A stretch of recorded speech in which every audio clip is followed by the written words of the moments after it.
The Lord be with you.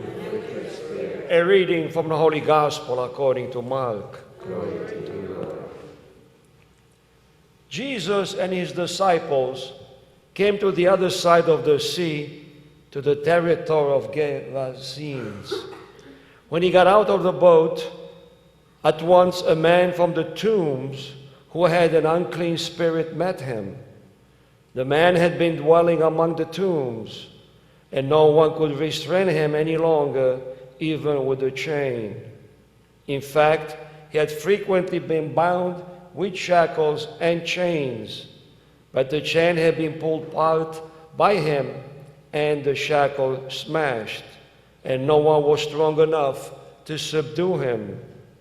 Night and day among the tombs and on the hillsides, he was always crying out and bruising himself with stones. Catching sight of Jesus from a distance, he ran up and prostrated himself before him, crying out in a loud voice, "What have you to do with me, Jesus, Son of the Most High God? I adjourn you by God, do not torment me." He had been saying to him, "Unclean spirit, come out of the man." He asked him, "What is your name?" He replied, "Legion is my name. There were many of us." And he pleaded earnestly with him not to drive them away from their territory.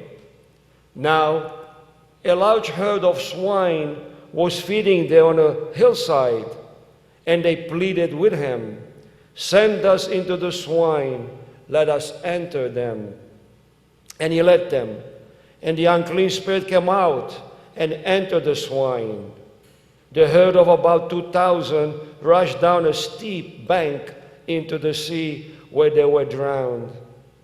The swineherds ran away and reported the incident in the town and throughout the countryside, and people came out to see what had happened. As they approached Jesus, they caught sight of the man who had been possessed by legion, sitting there clothed and in his right mind, and they were seized by fear. Those who witnessed the incident explained to them what had happened to the possessed man and to the swine. Then they began to beg him to leave their district. As he was getting into the boat, the man who had been possessed pleaded to remain with him, but Jesus would not permit him, but told him instead, "Go home to your family and announce to them all the Lord in his pity has done for you."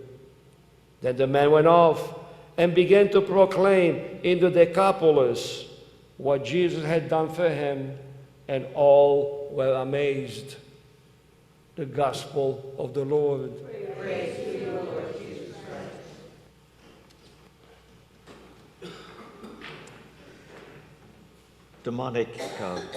Demonic possession was very common back in those days. It was part of the culture.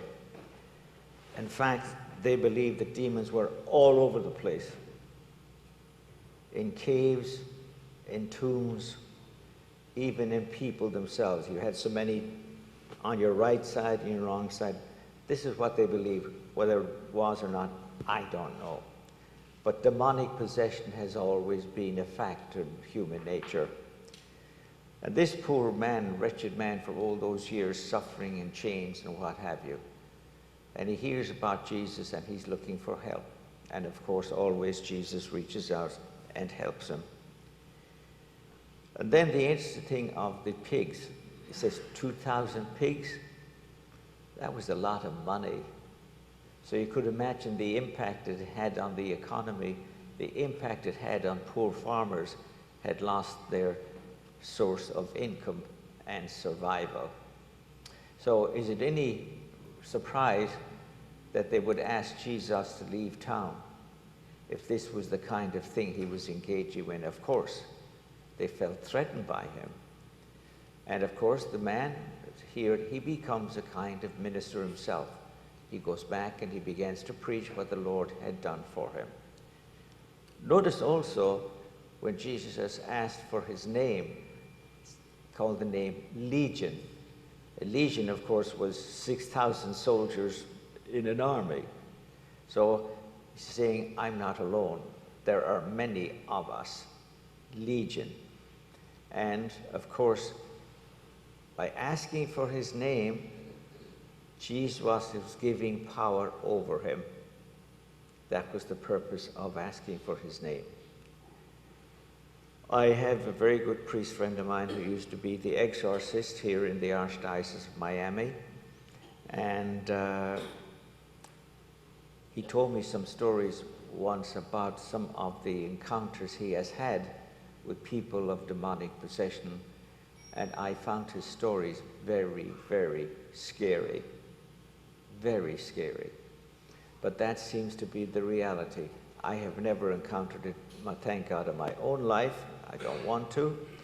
But you all remember the movie The Exorcist. I think there was the actress was Blair, I forget her first name. But that was a very scary movie. And it was based on fact. In fact, the man who wrote the story came from my diocese. And he was living in Washington, and while he was a student there in a hospital, he encountered a possessed child. So it is a reality, but hopefully you and I do not have to encounter it in our daily lives.